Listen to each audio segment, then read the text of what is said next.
ಸ್ನೇಹಿತರೆ, ಕ್ರಿಪ್ಟೋ ಮಾರ್ಕೆಟ್ನಲ್ಲಿ ಕೆಲವರು ಕೋಟಿ ಕೋಟಿ ಹಣ ಮಾಡ್ತಾ ಇದ್ದಾರೆ. ಇನ್ನು ಕೆಲವರು ತಮ್ಮ ಸೇವಿಂಗ್ಸ್ನೆಲ್ಲ ಕಳೆದುಕೊಳ್ತಿದ್ದಾರೆ. ಅದರ ಒಂದು ಶಾಕಿಂಗ್ ಟ್ರೂತ್ ಏನಂತ ಗೊತ್ತಾ? ಕ್ರಿಪ್ಟೋ ಮಾರ್ಕೆಟ್ ಫೇಲ್ ಆಗೋದಿಲ್ಲ, ಜನರು ಫೇಲ್ ಆಗ್ತಾ ಇದ್ದಾರೆ. ಇವತ್ತು ವಿಡಿಯೋನಲ್ಲಿ ನಾನು ಕಾಯಿನ್ಸ್ನ ಪ್ರಮೋಟ್ ಮಾಡ್ತಾ ಇಲ್ಲ, ಪ್ರೈಸ್ನ ಪ್ರಿಡಿಕ್ಷನ್ ಮಾಡ್ತಾ ಇಲ್ಲ. ಕ್ರಿಪ್ಟೋನಲ್ಲಿ 90% ಜನ ಯಾಕೆ ಹಣ ಮಾಡೋದಿಲ್ಲ ಅನ್ನೋದನ್ನ ಆನೆಸ್ಟಾಗಿ ಹೇಳ್ತಾ ಇದ್ದೀನಿ. ಈ ವಿಡಿಯೋ ಎಂಡ್ಗೆ ನೀವು ಕ್ರಿಪ್ಟೋ ಮಾರ್ಕೆಟ್ನ ಬೇರೆ ಆ್ಯಂಗಲ್ನಲ್ಲೇ ನೋಡ್ತೀರಾ. ಪ್ಲೀಸ್ ನಮ್ಮ ಚಾನಲ್ಗೆ ಸಬ್ಸ್ಕ್ರೈಬ್ ಆಗಿ ಈ ವಿಡಿಯೋನ ಕೊನೆವರೆಗೂ ನೋಡಿ. ಬಹುತೇಕ ಜನ ಕ್ರಿಪ್ಟೋಗೆ ಬರೋದು ಒಂದು ಥಾಟ್ ಜೊತೆಗೆ. ಅದೇನಂತ ಅಂದರೆ, ಸ್ಟಾಕ್ ಮಾರ್ಕೆಟ್ ತುಂಬ ಸ್ಲೋ ಆಗಿ ಗ್ರೋ ಆಗ್ತಾ ಇದೆ, ಕ್ರಿಪ್ಟೋ ಮಾರ್ಕೆಟ್ ಇತ್ತೀಚಿನ ದಿನಗಳಲ್ಲಿ ತುಂಬ ಫಾಸ್ಟಾಗಿ ಗ್ರೋ ಆಗ್ತಾ ಇದೆ. ಅದರಿಂದ ನಾವು ಕ್ರಿಪ್ಟೋ ಮಾರ್ಕೆಟಲ್ಲಿ ಇನ್ವೆಸ್ಟ್ಮೆಂಟ್ ಮಾಡೋದ್ರಿಂದ ನಾವು ಜಲ್ದಿ ರಿಚ್ ಆಗಿಬಿಡ್ಬೋದು ಅನ್ನೋ ಭ್ರಮೆಯಲ್ಲಿ ಎಲ್ಲ ಕ್ರಿಪ್ಟೋ ಮಾರ್ಕೆಟ್ಗೆ ಬರ್ತಾ ಇದ್ದಾರೆ. ಸೊ ಈ ಮಿಸ್ಟೇಕೆ ಇಲ್ಲಿ ಮೊದಲ ತಪ್ಪಾಗುತ್ತೆ. ಕ್ರಿಪ್ಟೋ ಮಾರ್ಕೆಟ್ ಒಂದು ಲಾಟ್ರಿ ಅಲ್ಲ, ಅಥವಾ ಒಂದು ಶಾರ್ಟ್ಕಟ್ ಕೂಡ ಅಲ್ಲ.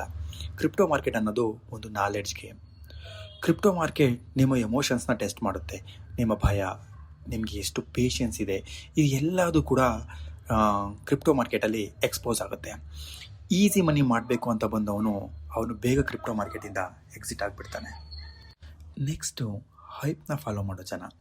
ಟೆಲಿಗ್ರಾಮ್ ಗ್ರೂಪ್ನಲ್ಲಿ ಅಥವಾ ಯೂಟ್ಯೂಬ್ನಲ್ಲಿ, ಟ್ವಿಟರ್ನಲ್ಲಿ ತುಂಬ ಜನ ಹೇಳ್ತಾರೆ, ಈ ಕಾಯಿನ್ ನೆಕ್ಸ್ಟ್ ಬಿಟ್ ಕಾಯಿನ್ ಆಗುತ್ತೀನೋ ಅನ್ನೋ 1 ವರ್ಷದಲ್ಲಿ. ಈ ಕಾಯಿನ್ನ ಬೈ ಮಾಡಿದರೆ ನೀವು ವಿತಿನ್ 2 ಇಯರ್ಸ್ ಅಥವಾ 1 ಇಯರ್ಸಲ್ಲಿ 100x ಕೊಡುತ್ತೆ ಈ ಕಾಯಿನ್ನು. ಈ ಕಾಯಿನ್ನ ಬೈ ಮಾಡೋದಕ್ಕೆ ಲಾಸ್ಟ್ ಚಾನ್ಸ್ ಇದೆ ಬ್ರೋ, ಮಿಸ್ ಮಾಡ್ಕೊಂಬಿಡಿ, ಬೈ ಮಾಡಿ. ಈ ಥರ ಎಲ್ಲ ಹೈಪ್ನ ನೋಡಿ ಕ್ರಿಯೇಟ್ ಮಾಡಿರಿ ಅಂತ ನೋಡಿ ತುಂಬ ಜನ ಬೈ ಮಾಡ್ತಾರೆ. ಅವರಿಗೆ ಆ ಕಾಯಿನ್ ಬಗ್ಗೆನೇ ಗೊತ್ತಿರಲ್ಲ.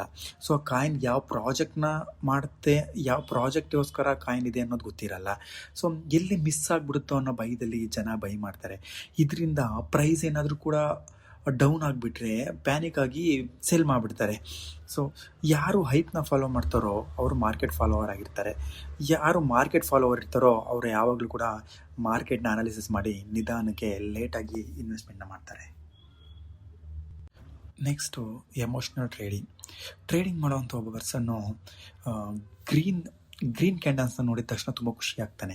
ಅದೇ ರೆಡ್ನ ಕ್ಯಾಂಡಲ್ ನೋಡಿಬಿಟ್ರೆ ಟೆನ್ಷನ್ ಆಗಿಬಿಡ್ತಾನೆ. ಸೊ ಲಾಸ್ ಆದಾಗ ಏನಂತ ಅನ್ಕೊತಾನೆ, ಏನಾದರೂ ಮಾಡಿ ರಿಕವರ್ ಮಾಡಬೇಕಂತ ಮತ್ತೆ ಆಡ್ತಾನೆ ಇರ್ತಾನೆ. ಸೊ ಪ್ರಾಫಿಟ್ ಬಂದಾಗ ಏನು ಮಾಡ್ತಾನೆ, ತುಂಬ ಖುಷಿ ಆಗ್ಬಿಟ್ಟು ಇನ್ನೊಂದು ಆಟ ಆಡೋಣ, ಇನ್ನೂ ಸ್ವಲ್ಪ ಜಾಸ್ತಿ ಬರ್ಬೋದು ಅಂತ ಆಡೋದಕ್ಕೆ ಸ್ಟಾರ್ಟ್ ಮಾಡ್ತಾನೆ. ಇಲ್ಲಿ ಎಮೋಷ್ನಲ್ ಕಂಟ್ರೋಲ್ ಇಲ್ಲ ಅವನಿಗೆ. ಸೊ ಇವನೊಬ್ಬ ಬಟನ್ ಕ್ಲಿಕ್ ಮಿಷಿನ್ ಆಗಿರ್ತಾನೆ. ಸೊ ಮಾರ್ಕೆಟು ಮನಿ ಮಾಡೋದಿಲ್ಲ, ಮಾರ್ಕೆಟ್ಗೆ ನಾವೇ ಮನಿನ ಕೊಡಬೇಕಾಗತ್ತೆ. ನೆಕ್ಸ್ಟು, ಪೇಷನ್ಸ್ ಇಲ್ಲದೆ ಇರೋ ಜನ. ಸೊ ಕ್ರಿಪ್ಟೋ ವೆಲ್ತ್ ಬಿಲ್ಡ್ ಆಗೋದು ಎಷ್ಟೋ ಇಯರ್ಸ್ಗಳನ್ನ ತಾಳುತ್ತೆ. ಒಂದೇ ದಿನದಲ್ಲಿ ಅಥವಾ ಒಂದೇ ಮಂತಲ್ಲಿ ಆಗಿಬಿಡಲ್ಲ. ಸೊ ಬಿಟ್ಕಾಯಿನ್ ಪ್ರೈಸ್ ನೋಡಿ ಇವತ್ತು ಎಷ್ಟಿದೆ ಅಂತ, ಅದ್ರ ಹಿಂದಿಂದ 5 ವರ್ಷದ ನೋಡಿ ಎಷ್ಟಿದೆ ಅಂತ. ಸೊ ಇಲ್ಲೇ ನಮಗೆ ಕ್ಲಿಯರಾಗಿ ಅರ್ಥ ಆಗುತ್ತೆ, ಪೇಷನ್ಸ್ ಇದ್ದವನು ಮಾತ್ರ ದುಡ್ಡು ಮಾಡೋದಕ್ಕೆ ಆಗುತ್ತೆ ಕ್ರಿಪ್ಟೋ ಮಾರ್ಕೆಟ್ನಲ್ಲಿ. ಸೊ ಯಾರಿಗೆ ಪೇಷನ್ಸ್ ಇಲ್ವೋ ಅವನು ಕಾಂಪೌಂಡಿಂಗ್ ಪವರ್ನ ಮಿಸ್ ಮಾಡ್ಕೊತಾನೆ. ಎಲ್ರಿಗೂ ಕೂಡ ಸ್ಲೋ ಪ್ರಾಫಿಟ್ ಅಂದರೆ ಬೋರಿಂಗೆ. ಸೊ ಅದರಿಂದ ಎಲ್ಲಿ ಬೇಗ ಸಿಗುತ್ತೆ ಅಂತ ಮಾರ್ಕೆಟ್ ಹೈ ಇದ್ದಾಗ ಹೋಗ್ಬಿಟ್ಟು ಹಾಕ್ಬಿಟ್ಟು ಬೇಗ ಲಾಸ್ ಮಾಡ್ಕೊತಾರೆ. Next, over trading addiction. So ತುಂಬ ಜನ ಹೇಳ್ತಾರೆ ನಾನು ಆ್ಯಕ್ಟಿವ್ ಟ್ರೇಡರ್ ಅಂತ, ಬಟ್ ರಿಯಲಿಟಿ ಅವರೊಬ್ಬ ಗ್ಯಾಮ್ಲಿಂಗ್ ಅಡಿಕ್ಷನ್ ಆಗಿರ್ತಾರೆ. ಡೈಲಿ ಬೈ ಮಾಡೋದು, ಡೈಲಿ ಸೆಲ್ ಮಾಡೋದು, ಇದರಿಂದ ಅವರು ಓವರ್ ಸ್ಟ್ರೆಸ್ ಆಗಿರ್ತಾರೆ ಡೈಲಿ. ಸೊ ತುಂಬ ಫೀಸಸ್ ಇರುತ್ತೆ, ಟ್ಯಾಕ್ಸ್ನ ಪೇ ಮಾಡಬೇಕಾಗಿರುತ್ತೆ, ಕೆಲವೊಂದು ಟೈಮ್ ರಾಂಗ್ ಟೈಮಲ್ಲಿ ಎಂಟರ್ ಆಗಿರ್ತಾರೆ. ಸೊ ಇದರಿಂದ ಓವರ್ ಟ್ರೇಡಿಂಗ್ ಒಳಗಾಗಿ ಸೈಲೆಂಟಾಗಿ ತಮ್ಮ ಸಂಪೂರ್ಣ ಹಣವನ್ನು ಡ್ರೈನ್ ಮಾಡ್ಕೊತಾ ಇರ್ತಾರೆ. ಸೊ ಮಾರ್ಕೆಟ್ ಮೂವ್ ಆಗದಿದ್ರು ಕೂಡ ಅವ್ರ ಮನಿ ಪಾಕೆಟಿಂದ ಮೂವ್ ಆಗ್ತಾ ಇರುತ್ತೆ. ನೆಕ್ಸ್ಟು, ರಿಸ್ಕ್ ಮ್ಯಾನೇಜ್ಮೆಂಟ್ ಇಲ್ಲದೆ ಇರೋದು. So most of the beginners ಏನು ಮಾಡ್ತಾರೆ ಅಂತಂದರೆ, ತಮ್ಮ ಎಲ್ಲ ಮನಿನ ಒಂದೇ ಕೈನಲ್ಲಿ ಹಾಕೋದು, ಇಲ್ಲ ಅಂತಂದರೆ ಒಂದೇ ಎಂಟ್ರಿಗೆ ಯೂಸ್ ಮಾಡ್ಕೊಂಡ್ಬಿಡೋದು, ಇಲ್ಲ ಅಂತಂದರೆ ಒಂದೇ ಮಾರ್ಕೆಟ್ನಲ್ಲಿ ಎಲ್ಲ ಪೂರ್ತಿನ ಹಣನ ಇನ್ವೆಸ್ಟ್ಮೆಂಟ್ ಮಾಡಿಬಿಡೋದು.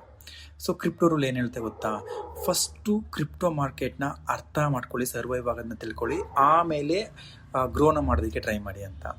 ಸೊ ರಿಸ್ಕ್ ಮ್ಯಾನೇಜ್ಮೆಂಟ್ ಮಾಡದೇ ಇರೋನು ಮಾರ್ಕೆಟ್ ಕ್ರ್ಯಾಶ್ ಬಂದಾಗ ಸೊ ಮಾರ್ಕೆಟಿಂದನೇ ಡಿಸಪೇರ್ ಆಗಿಬಿಡ್ತಾನೆ. Next, knowledge. ತುಂಬ ಜನ ಹೇಳ್ತಾರೆ ನಾನು ಯೂಟ್ಯೂಬ್ನಲ್ಲೆಲ್ಲ ತುಂಬ ವೀಡಿಯೋಗಳನ್ನ ನೋಡಿದ್ದೀನಿ ಅಂತ.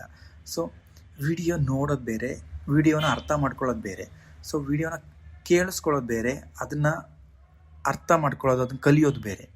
ಸೊ ನಿಜವಾದ ನಾಲೆಡ್ಜ್ ಏನಂತ ಅಂದರೆ, ಈ ಕಾಯಿನ್ ಏನಕ್ಕಿದೆ, ಈ ಕಾಯಿನಿಂದ ಏನು ಯೂಸ್ ಆಗುತ್ತೆ, ಸೊ ಹೆಂಗೆ ಈ ಕಾಯಿನ್ ಮನಿನ ಅರ್ನ್ ಮಾಡುತ್ತೆ.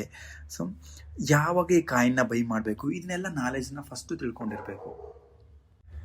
ಎಕ್ಸಿಟ್ ಪ್ಲ್ಯಾನ್ ಇಲ್ಲದೆ ಇರೋದು. ಮೋಸ್ಟ್ ಆಫ್ ದ ಪೀಪಲ್ ಏನು ಅನ್ಕೊತಾರೆ ಅಂತಂದರೆ ಕ್ರಿಪ್ಟೋ ಮಾರ್ಕೆಟ್ಗೆ ಎಂಟ್ರಿ ಆಗ್ತಾರೆ, ಬಟ್ ಆದರೆ ಈ ಎಕ್ಸಿಟ್ ಪ್ಲ್ಯಾನ್ ಇರಲ್ಲ.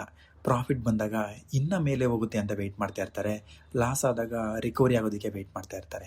ಸೊ ಯಾವುದೇ ರೀತಿ ಟಾರ್ಗೆಟ್ ಇರಲ್ಲ, ಸ್ಟಾಪ್ ಲಾಸ್ ಇರಲ್ಲ, ಡಿಸಿಪ್ಲಿನ್ ಇರಲ್ಲ.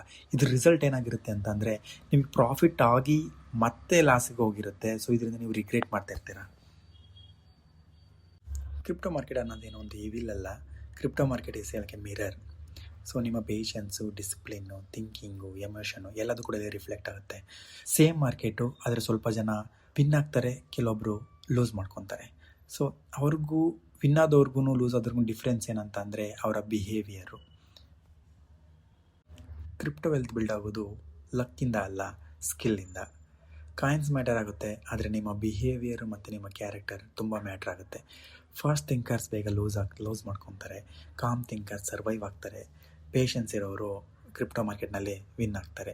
ಇದೇ ರೀತಿ ನಿಮಗೆ ಮಾಹಿತಿ ಯಾವುದೇ ರೀತಿ ಹೈಪ್ ಇಲ್ಲದೇ, ಫೇಕ್ ಪ್ರಾಮಿಸಸ್ ಇಲ್ಲದೇ ವಿಡಿಯೋ ಬೇಕಂತ ಅಂದರೆ ನಮ್ಮ ಚಾನಲ್ಗೆ ಸಬ್ಸ್ಕ್ರೈಬ್ ಮಾಡಿ. ಸೊ ಈ ವಿಡಿಯೋ ನಿಮ್ಮ ಎಜುಕೇಷನ್ ಪರ್ಪಸ್ಗಾಗಿರುತ್ತೆ, ಇನ್ವೆಸ್ಟ್ಮೆಂಟ್